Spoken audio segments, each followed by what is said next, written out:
Bonjour, bonjour Olivier. Bonjour Laurence.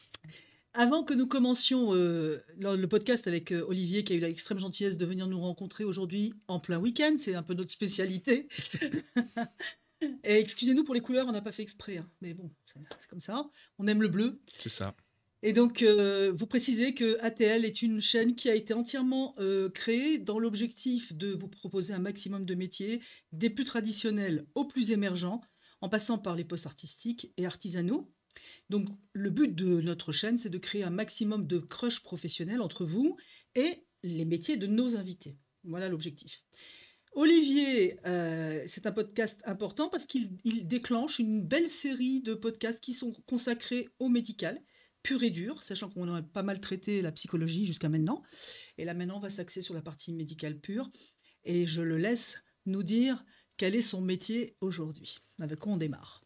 Merci Laurence. Alors, mon métier, c'est le métier de radiologue, médecin radiologue, qui est une spécialité médicale, hein, comme vous le savez. Mon métier, ça consiste à faire des diagnostics, pousser au maximum le diagnostic, chercher, débusquer, trouver les maladies, D'accord. de façon à aider les patients dans leur parcours de santé au sens large. D'accord. Alors Olivier, ce que je vais proposer à Olivier, comme d'habitude, c'est qu'avant qu'on commence, qu'on rentre dans le dur sur en quoi ça consiste, ce métier de radiologue, et la spécialité qu'Olivier a choisie, je vais d'abord lui demander comment ça lui a pris, d'où ça vient. Alors c'est tout bête, c'est une tradition familiale. Je suis d'une famille très médicale. Tout le monde a un rapport plus ou moins proche avec la médecine. Mon père est cardiologue, ma sœur est dentiste, bon, mon oncle est phlébologue. Enfin, on est tous un peu dans le médical. Donc, tradition familiale oblige. Bah, je me suis engagé dans cette voie médicale sans véritablement de vocation. Et il se trouve que quand je m'y suis engagé, ça a été un mouvement de masse, puisque dans ma classe de terminale, on était 4 amis inséparables, et les 4 amis ont fait médecine. D'accord. Donc j'ai suivi le mouvement, mais j'y ai trouvé un univers passionnant dans lequel je me suis épanoui. D'accord. Et puis progressivement, grâce au hasard des rencontres, parce que les études médicales, comme vous le savez, ce sont des études extrêmement longues, avec un parcours parfois un peu interminable. Et au cours de ces études, bah, y a des rencontres. Il y a des rencontres avec des gens, il y a des rencontres avec des spécialités. Et dans notre formation, comme souvent, hein, dans toutes les formations, bah, on va tous les 6 mois de service en service. Mhm. Et c'est comme ça que je me suis rendu compte que la radiologie ou l'imagerie médicale au sens large était extrêmement importante. C'est là que se passait la partie, je dirais, la plus importante de la médecine, c'est-à-dire le diagnostic. D'accord. Alors, juste une petite, je vais creuser juste un truc pour que ce soit bien clair pour vous, parce qu'Olivier vient de dire, c'était pas vraiment une vocation. J'ai suivi mes 3 potes du lycée et C'est tout le vrai. monde est médecin. C'est vrai. Donc toi, tu as suivi tes potes, c'était pas C'est une ça. vocation. Alors ça, d'accord, mais tu étais tout jeune quand même, puisque tu as commencé tout jeune. Ah oui, j'étais tout jeune, oui. Voilà. J'ai passé, à l'époque, on passait le concours de la première année de médecine. C'était un peu plus simple que maintenant, parce qu'on s'inscrivait après le bac. Et puis après 1 an, on passait ce concours qui était classant et validant. Et puis, quand on était plus ou moins scolaire, plus ou moins D'accord. doué, je dirais travailleur, en général, on réussissait. Ouais. Et puis ensuite, on se lançait dans les études médicales, mais quand on est en 2e année ou en 3e année de médecine, en définitive, on est beaucoup le nez dans les livres, en fait, hein, Mhm, et bien on sûr. est peu au contact des services hospitaliers ou des patients. Et c'est à partir de la 4e, 5e, 6e année qu'on se rend compte vraiment de ce qu'est la médecine. D'accord. Et on peut, à ce moment-là, s'orienter soit vers la médecine générale, qui est un très beau métier, soit vers des métiers de spécialité, des spécialités médicales ou chirurgicales. Parfois, je dirais en excluant un certain nombre de voies. Mhm. Les gens qui ont peur du sang, par exemple, Ben oui. ils vont Mhm. éviter les métiers de la La chirurgie. chirurgie, c'est mal barré, oui. Les gens qui ont peur des gens, qui veulent pas parler ou qui sont peu communicants, vont se mettre plutôt dans des métiers où on est peu au contact des patients, Mhm. comme par exemple l'anatomopathologie, D'accord. Ah oui, ça c'est sûr, où oui. là, on discute plutôt avec des lames Mon Dieu, la bonne conversation ou n'est pour les pas ou des arrivée. fragments de tissu. Ouais. Et puis ensuite, progressivement, on affine un peu sa personnalité, hein. Mhm. Et surtout, il y a, comme dans tous les métiers, mais en particulier dans les métiers médicaux, il y a des échanges. Il y a des échanges avec ses pairs, c'est-à-dire les gens qui ont le même âge que vous, ou avec les aînés, Mhm. euh, qui sont plus ou moins communicants, qui sont plus ou moins charismatiques. Et puis de temps en temps, c'est comme ça qu'on trouve sa voie. Tu parles des mentors là? C'est un peu ça. Un petit peu ça. Beaucoup de gens C'est un peu abordent ce ça, sujet, hein. oui, oui, oui. J'ai envie de savoir quand même si tu as senti quand ça s'est vraiment déclenché. Tu as démarré, tu as suivi tes Mhm. potes, tu étais doué, tu as dû bosser beaucoup aussi parce qu'on n'arrive pas par hasard là, dans ce métier-là. Et à quel moment tu as senti que c'était vraiment chez toi? Est-ce que tu te souviens? Alors, je me souviens que en 5e année de médecine, même en 6e année de médecine, j'avais une attirance pour la psychiatrie. Ah, tiens.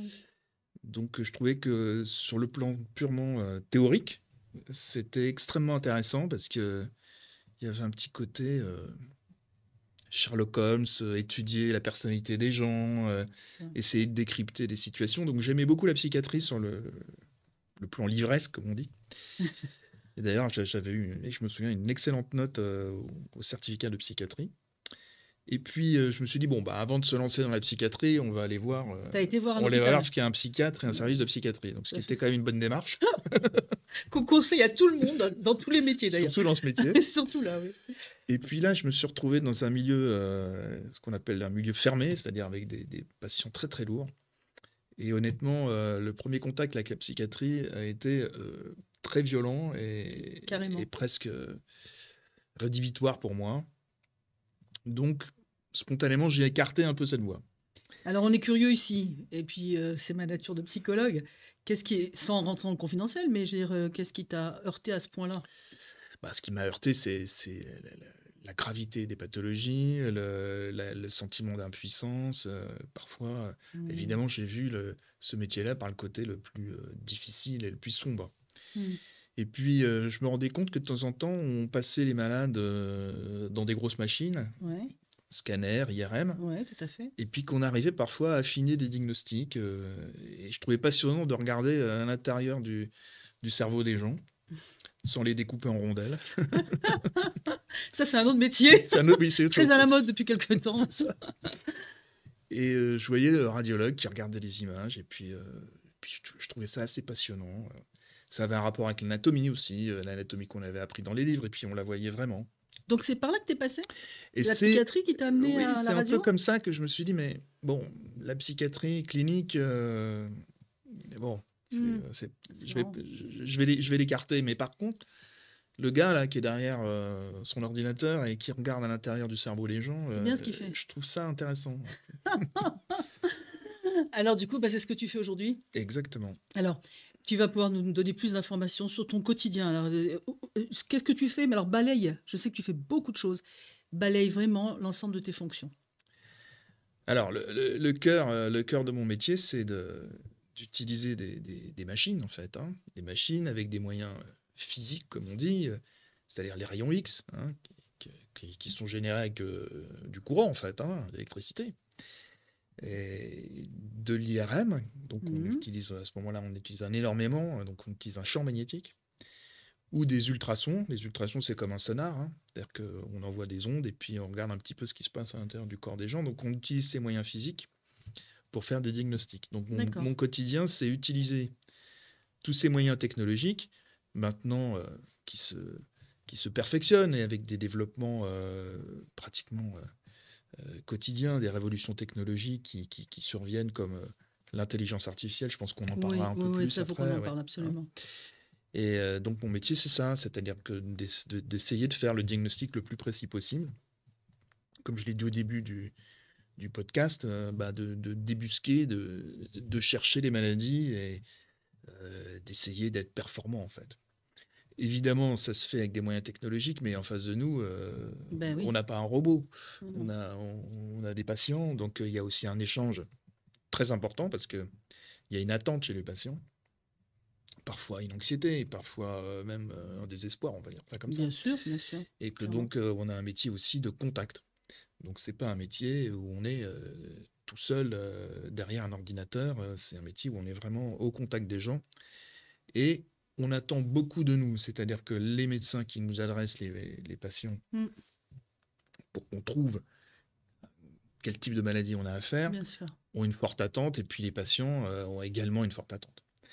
Alors, ça peut être de la pathologie banale, comme on va dire n'importe quoi. On fait une chute au football et puis on va voir le radiologue pour savoir si on a une fracture.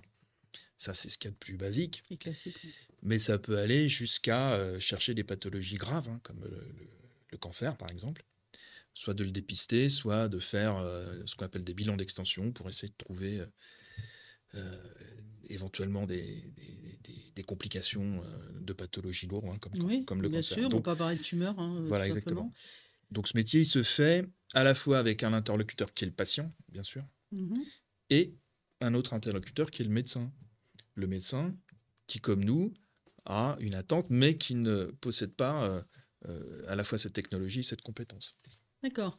Alors, à qui appartient, parce que j'essaie de penser à la place du patient, à qui appartient la responsabilité d'annoncer les diagnostics, par exemple? Parce que je sais que tu es scénologue, tu as une spécialité. Oui, tout à fait. Voilà, donc qui doit annoncer à la patiente? Et parce que c'est quelque chose de fondamental, t'es pas tout seul sur ce coup-là, ça travaille en équipe. Voilà, c'est ça. Alors, qui peut faire quoi? Que ce soit clair d'un Alors point de vue éthique. effectivement, il faut bien comprendre que pour des pathologies, on a parlé tout à l'heure de la chute au football, bon, savoir s'il y a une fracture ou pas, c'est peu impliquant en fait, hein. Oui, tout à fait. Mais lorsqu'on trouve ou lorsqu'on diagnostique un cancer, évidemment, on l'annonce pas comme ça de but en blanc à un patient ou une patiente. Ma spécialité, comme tu l'as dit, Laurent, c'est la scénologie, c'est-à-dire en fait l'imagerie du sein, en sachant que la pathologie la plus fréquente, malheureusement, c'est le cancer du sein, avec Voilà. un nombre de cancers très important, Il y a hein. du taf, oui, Il y a ça, c'est une beaucoup de affaire qui boulot, marche en ce moment. Oui. il y a 60 000 nouveaux cas en Ouais, France, c'est enfin, chaque énorme. année, donc c'est quelque chose d'important. Donc on a une forte attente et une forte angoisse des patientes.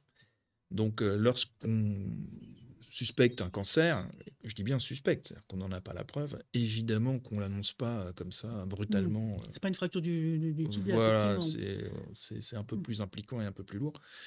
Donc on travaille en équipe. Donc notre métier, c'est vraiment une partie de ce travail en équipe. C'est D'accord. un des maillons. Donc on se met en contact avec les médecins traitants, les cancérologues si la patiente est déjà suivie, les chirurgiens. Et il y a un véritable travail d'équipe, une communication qui se fait avec eux. Mhm. Et concernant, alors prenons l'exemple de quelqu'un qui se présente avec une masse dans le sein et on suspecte qu'il y a un cancer. À ce moment-là, on propose, avec l'accord du médecin traitant, avec l'accord du chirurgien et avec l'accord de la patiente, bien sûr, une biopsie, c'est-à-dire prendre un petit fragment de tissu sous anesthésie locale. Ça fait partie de notre métier. Et ce qui permet d'aboutir au diagnostic ou D'accord. d'avoir parfois une bonne surprise. D'accord. Alors, en plus, je crois que c'est toi qui m'a dit récemment que, et ça je l'ai découvert, qu'il y avait 90% de travail de diagnostic et un 10% d'actes de soins médicaux. Ça, Tout je à ne savais fait. pas. Est-ce que tu peux le préciser à nos auditeurs? Alors, au début, j'ai parlé de trouver, débusquer, diagnostiquer. Ça, c'est 90% de notre travail. Faire un diagnostic, c'est 90% de notre travail. Mais de temps en temps, on peut avoir aussi un rôle pour soulager les patients, un rôle thérapeutique, un rôle de soin, de traitement. On peut parfois, chose tout à fait banale, vider un kyste qui provoquerait une douleur. Donc, bénin, c'est une bonne Bénin. nouvelle. Voilà. On peut drainer, ce qu'on appelle drainer, c'est-à-dire mettre un petit tuyau à l'intérieur d'un abcès. D'accord. Et là, c'est véritablement thérapeutique, c'est-à-dire qu'on va soigner les Ah patients. bah oui, complètement.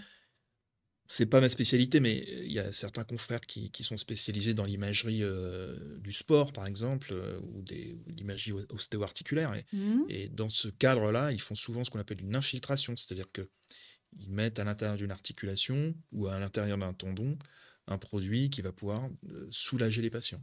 D'accord. Donc, on va dire D'accord. que 90% c'est la part diagnostique, D'accord. mais qu'il y a une petite partie qui est une partie thérapeutique, de soins en fait. OK, donc ça, je pense que beaucoup l'ont découvert, suite à la question parce que c'est 40 ans que je travaille avec le médical et je le savais vraiment pas. Donc ça va jusqu'aux soins physiques, voilà. Ah, c'est important dans le métier. Pour ceux Exactement, qui ne sont pas dans le contact humain, qui n'ont pas envie d'aller dans le soin physique, effectivement, c'est ça en ça. fait partie. Mais on n'est pas obligé, c'est ce que tu dis. Non, bien Certains ne le sûr que font non. pas du Non, tout. non, bien sûr Donc que on non. peut faire radiologue sans aller jusqu'à l'acte médical.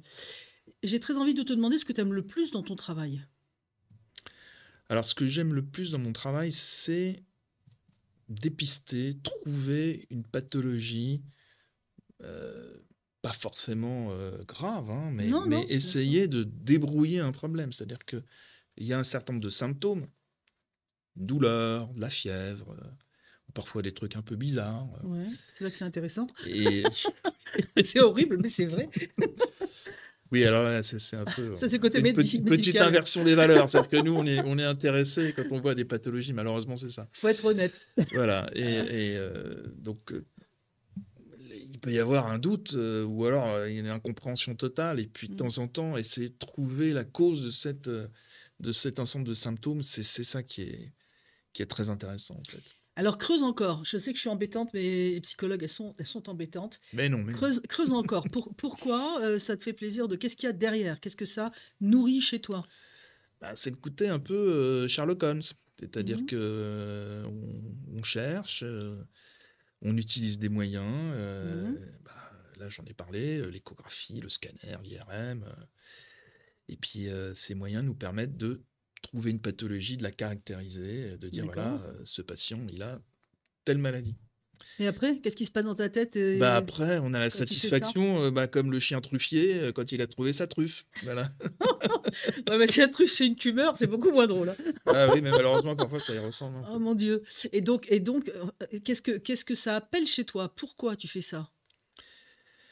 Bah, Sois pas, enfin, pudique, tu as le droit de l'être, mais oui, non, je essaie d'aller comprends. loin dans le Bah, ce qui m'intéresse, c'est ça, en fait, hein. C'est vraiment, parce que je sais que ça rend service, en fait. voilà. Je sais Voilà. que, c'est le plus important, en fait, dans la médecine, c'est partir sur un bon diagnostic. Mmh, On peut donner tous les traitements de la terre, c'est mais vrai, si on n'a pas fait le bon diagnostic, bah, on va passer à côté. totalement. Et c'est valable dans plein de domaines, dans la médecine, hein. Je veux dire, même dans la psychiatrie, on en parlait tout à l'heure, Mmh mh. tant qu'on n'a Mmh. pas fait le bon diagnostic, ça sert à rien d'envoyer de la chimie, des produits qui sont, inefficaces, voire même dangereux, hein, en Tout fait, à hein. fait.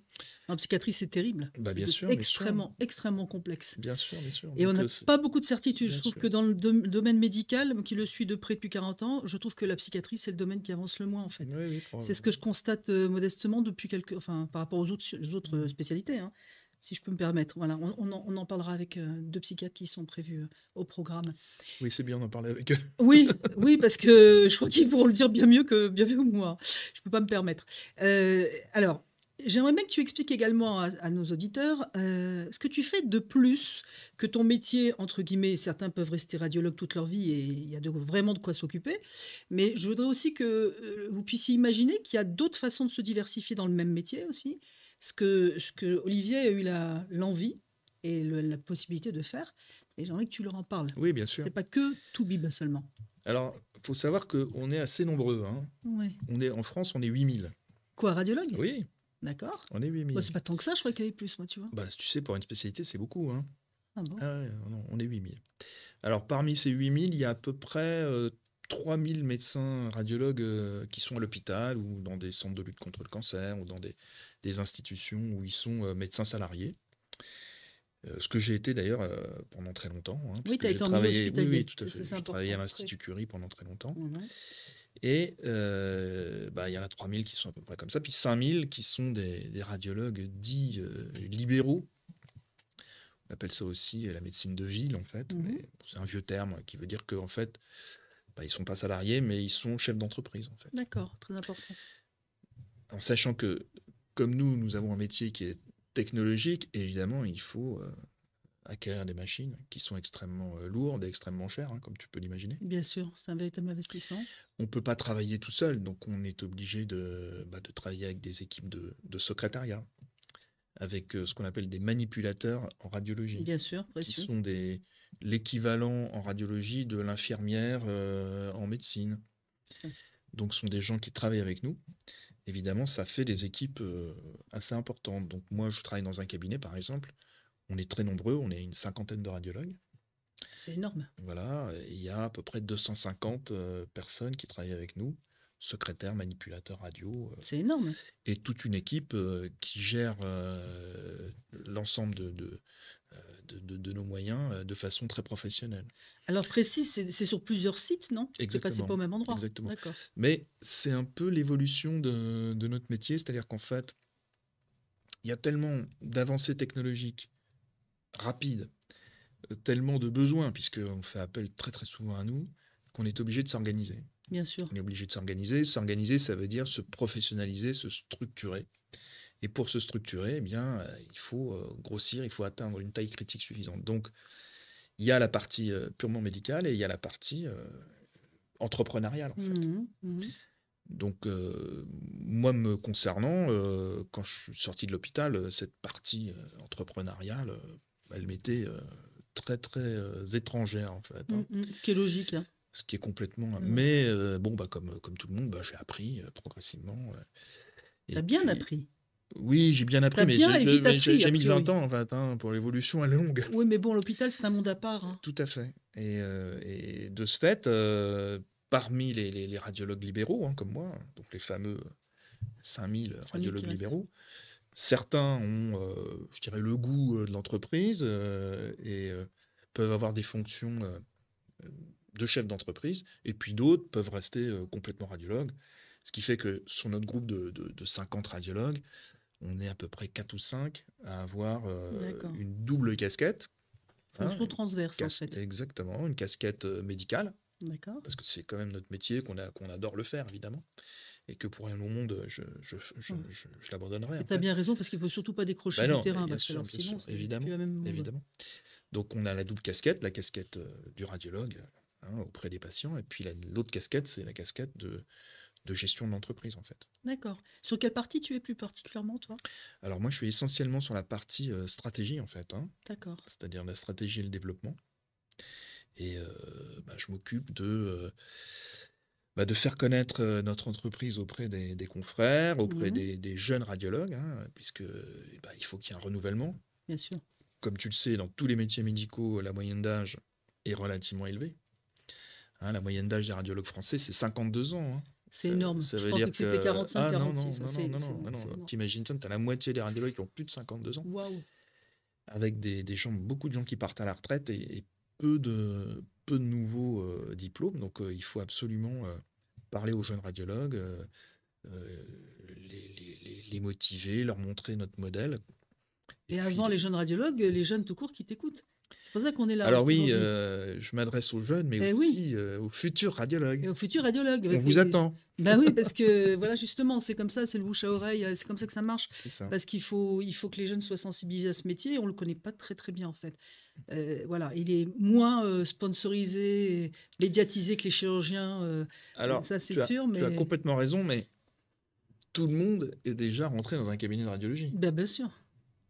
Pour faire une radio de poumon, parce qu'on est tombé, parce que y a un médecin généraliste qui a recommandé qu'on fasse une échographie. Donc, c'est vrai que tu as raison, que on a plus difficilement l'appréhension de ce métier parce que c'est moins concret, mais en fait, chacun est rentré dans un laboratoire de biologie. Mais tout à fait. Et pour faire une prise de sang, et chacun est déjà rentré dans un cabinet de radiologie. Absolument. Alors justement, là toujours dans la lignée de la qualité, la beauté de ce métier, ça fait combien de temps que tu travailles au total? Bah écoute, je suis obligé de réfléchir, mais je dirais presque 30 ans en fait. Presque 30 ans. Alors, presque 30 ans, dans ces 30 ans, trouve-moi le plus grand moment d'émotion ou le meilleur souvenir, comme tu veux. Ah oui. C'est pas toujours les mêmes. Non, tu as raison. Le plus grand moment d'émotion, je dirais, c'est quand on peut annoncer un diagnostic, je dirais, favorable ou bénin, alors qu'on s'attendait à ce que ce soit très grave. Ouais. Et qu'on peut en apporter la preuve. Ça, c'est quand même sympa. Ça fait du bien. Ouais, ça m'est arrivé, par exemple, une patiente à qui on avait dit qu'elle avait un cancer du sein, et finalement, j'ai pu rétablir le diagnostic, et en fait, elle avait un abcès, qui est une pathologie infectieuses banales qui se traitent avec des antibiotiques. Et ça, j'ai trouvé que c'était un moment sympa, en fait. Et c'est, comment dirais-je, c'est toi qui lui as dit à ce moment-là? Là, du coup, tu t'es permis de lui dire tout de suite que c'était pas cancéreux pour Oui, l'alléger ou pas? je lui ai tellement dit que je lui ai dit, écoutez, voilà, venez me voir, j'ai mis une aiguille dans son sein, j'ai vidé un abcès, et en même temps que je lui ai expliqué qu'elle avait un abcès, j'ai traité l'abcès. Tu lui disais donc que c'était fini Voilà, déjà. donc c'était pratiquement fini, et je me souviens très bien de cette patiente qui était jeune, qui était venue avec sa mère, et bon, il y a eu des petites larmes, quoi. Ouais, c'est évident, ouais. Bon, c'est pas tous les jours, hein, quand même. Non, mais ça fait du bien. Oui, oui, oui, Je comprends que ça c'était t'ait marqué. c'était un moment sympa, hein. J'avais bien C'est aimé ce joli. moment-là, ouais. Ça fait du bien, c'est certain. Ok. Alors, ce que j'aimerais aussi que tu puisses nous confier, puisque tu as des jeunes qui nous regardent derrière la caméra, c'est allez, tes mots d'ordre ou les verbes qui te caractérisent dans ta vie professionnelle depuis le début de ta carrière. Ce serait quoi? Alors moi, ce que j'ai appris dans notre métier, c'est que on est confronté avec des machines, hein, comme on en a parlé, en fait. Tout à Et fait. puis les machines, c'est de la technologie. La technologie, elle ne ment pas, en fait, hein. Surtout, elle a une caractéristique qu'on n'a pas, c'est qu'elle est constante, en fait. Ouais. Elle fonctionne. Une fois Ouais. qu'on a branché, bon, bah, sauf s'il y a une panne de Elle n'a courant, pas d'état mais d'âme. non.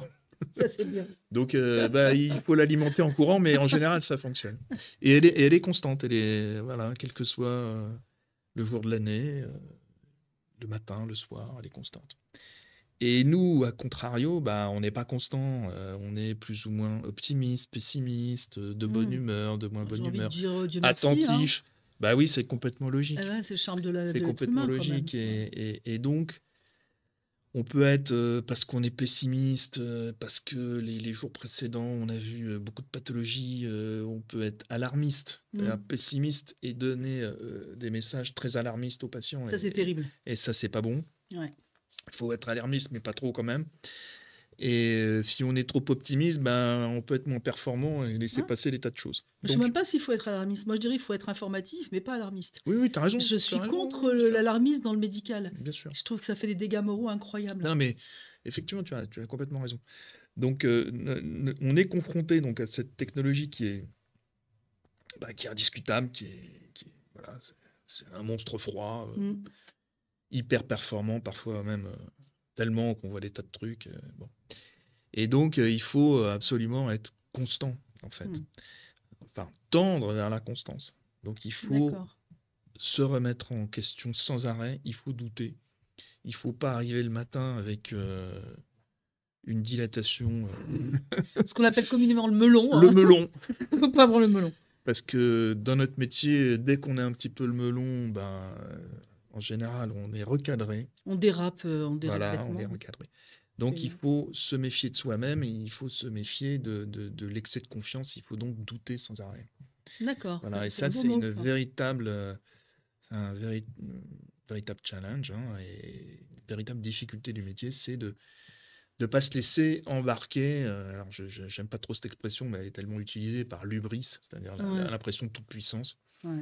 Qu'on peut parfois avoir. Alors, les radiologues, on l'a moins, mais dans des métiers comme la chirurgie, par exemple, bon, on sait que... je veux pas balancer, mais enfin...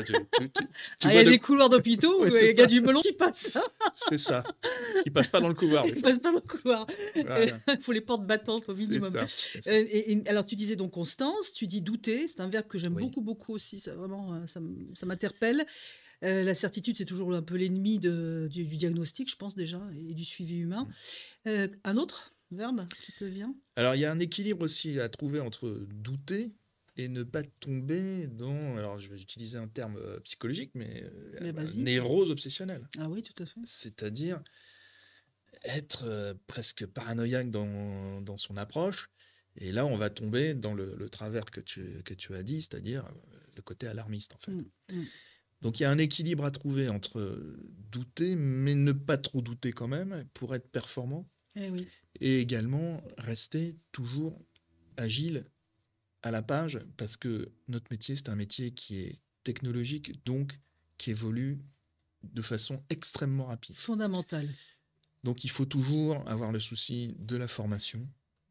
Il faut se remettre en question sur ses connaissances. Il faut se former, parce que, bon, bah, comme tu le sais, Un radiologue, il y a 20 ans, qui faisait pas de scanner ou d'IRM, maintenant est complètement marginalisé. Et maintenant, on peut considérer qu'un radiologue qui est formé dans toutes les technologies, mais qui n'appréhende pas, alors là, on va y venir, L'IA, dont on a l'IA, tout à fait, l'intelligence tout à fait. artificielle, on peut considérer qu'il va se marginaliser dans les quelques années qui viennent. Voire se faire larguer, carrément. Voire se faire remplacer. Remplacer, parce qu'on peut pas se permettre ça dans ce métier, c'est pas Oui, possible. oui, c'est ça. D'accord. Et donc, toi, tu le vois pas d'une façon négative, l'IA, juste 2 mots sur le Pas sujet? du tout. Non? Non, absolument Comment tu le pas. vois? Absolument pas. Alors d'abord, nous, on est les radiologues, moi je parle au nom de mes confrères, hein, mais on est déjà habitués à l'intelligence artificielle, on l'utilise depuis de nombreuses années. D'accord. Donc on a l'habitude d'utiliser cet outil comme véritablement un outil, en fait. Donc comme une D'accord. force diagnostique. Donc on est assez détendu avec ce truc, enfin assez tranquille, mais il n'empêche que il faut quand même s'y intéresser de près parce que dans un souci d'éviter la marginalisation. Bien sûr, bien sûr. Donc l'IA, c'est une force, c'est une donnée qui sera complètement incontournable Mhm. et qui l'est déjà en fait. Et il faut l'utiliser dans un souci d'efficacité pour le bien des patients, tout simplement. Hein. Bien Enfin, je veux sûr, dire, ça bien sûr, paraît bien sûr. évident ce que je dis, mais c'est. Non, non, c'est... Et donc, moi, j'ai pas d'inquiétude D'accord. parce que je sais que si on reste, je dirais, très très conscient de ces évolutions technologiques, on ne sera pas marginalisé. Ok. Hein. Donc, Voilà. c'est un outil, quoi. Tu le vois comme un C'est un outil outil, hein, c'est un à outil. intégrer, à Exactement. ne pas rater, par contre. C'est ce qu'on entend. Pas rater Voilà, le mais coche. comme dans beaucoup de métiers, en fait. Hein. Oui, absolument. Alors, ici, il n'y a pas de tabou et je vais au bout toujours du podcast avec vous pour que vous soyez super informés si vous vous orientez vers ces métiers-là. Donc, je vais demander à Olivier de nous donner une indication d'un salaire d'un radiologue d'environ 30-35 ans dans un hôpital. Mhm. Une fourchette, hein. Oui, bien Et ce sûr. qui se passe quand on est en cabinet libéral. Le mieux, le pire. Ou le mieux, oui, on va dire ça comme Alors, ça. l'activité de radiologue hospitalier, c'est une activité d'abord passionnante, hein, très intéressante, je parce suis que c'est persuadée. vraiment c'est vraiment une activité d'équipe, en fait. Hein, c'est-à-dire qu'on travaille en équipe. Ce qu'on fait aussi dans le libéral, hein, mais à l'hôpital, c'est concret, puisqu'on est dans le même Oui, bâtiment. ouais, c'est génial ça. Les collègues, on les connaît.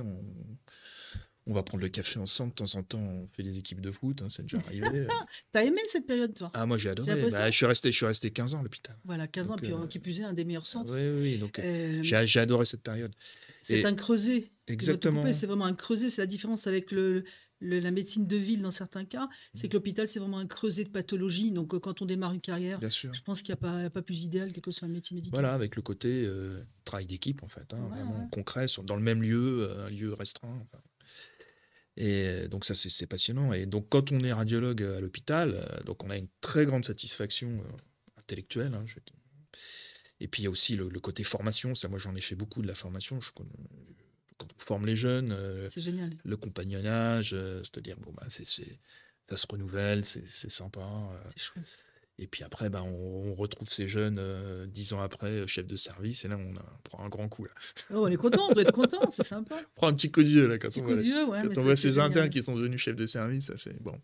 Et ben, ça prouve que tu as bien travaillé aussi. Ben Hein. oui, bon, voilà. Donc pour te donner, pour répondre à ta question que je vais pas éluder hein, sur le Non, non. salaire, bon, on va dire qu'un radiologue à l'hôpital, pour un temps plein, hein, c'est-à-dire une activité de temps plein. On parle en brut annuel en France, hein, toujours, à peu près. Oui, bah, si tu veux. Alors bon, on va dire que c'est entre 50 000 euros brut D'accord. jusqu'à 100 000 euros brut Voilà, donc ça c'est à l'hôpital, hein, à l'hôpital. avec une dizaine d'années d'expérience quasiment, 8 Voilà. à 10. Brutalisé. Voilà. Et puis des contraintes, c'est-à-dire souvent des gardes, des astreintes, des contraintes de formation, etc. En fonction des contraintes, non, ça fait partie du métier.